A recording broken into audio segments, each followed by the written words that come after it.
ঢাকা বিশ্ববিদ্যালয় এলাকাতে অন্য বহিরাগত গাড়ি ঢোকার যে নিষেধাজ্ঞা দিয়েছে, আমি এই ঘটনার তীব্র নিন্দা জানাই। ঢাকা বিশ্ববিদ্যালয় এর হঠাৎ সিদ্ধান্তে আটকানো হচ্ছে গাড়ি, মানুষের তীব্র ভোগান্তি। ঢাকা বিশ্ববিদ্যালয় ঢাকা ঢাকা বাংলাদেশের রাজধানীর প্রাণকেন্দ্রে অবস্থিত।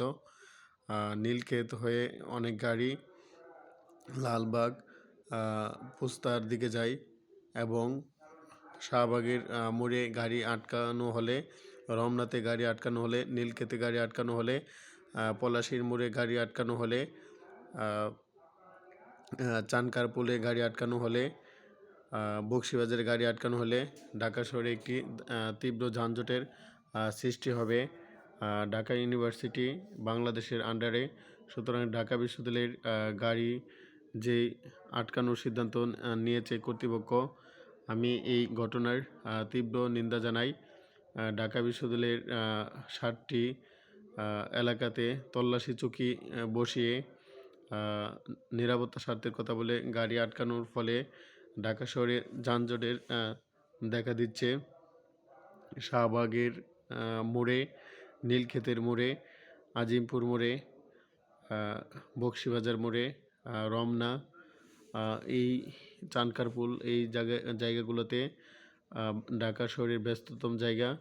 অনেক ফুড ডেলিভারি যারা দেয় এবং অনেক রিক্সা, সিএনজি, মাইক্রো গাড়ি, যাত্রীরা তাদের গন্তব্যে যেতে পারছে না। ফলে ঢাকা শহরে একটি যানজটের শিকার হচ্ছে।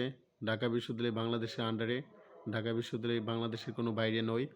সুতরাং ঢাকা ইউনিভার্সিটি বাংলাদেশ কর্তৃপক্ষের সিদ্ধান্ত মানতে হবে। সুতরাং ঢাকা বিশ্ববিদ্যালয়ের মধ্যে নিরাপত্তা চৌকি বসিয়ে বাইরের গাড়ি না যেতে দেওয়া, এটি সম্পূর্ণ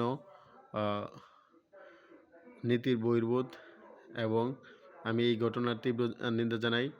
আমি রায়হান আহমদ, সভাপতির প্রতিষ্ঠাতা, বিশ্ব মানবাধিকার রক্ষা সংঘ।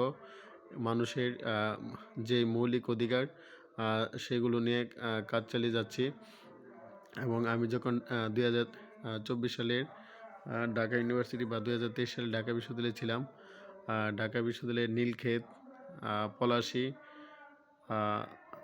চানকারপুল, শাহবাগ এলাকাতে গাড়ি আসা যাওয়া করতে দেখেছি। সুতরাং এখন গাড়ি বন্ধ করার ফলে জনজীবনে তীব্র যানজটের শিকার হচ্ছে।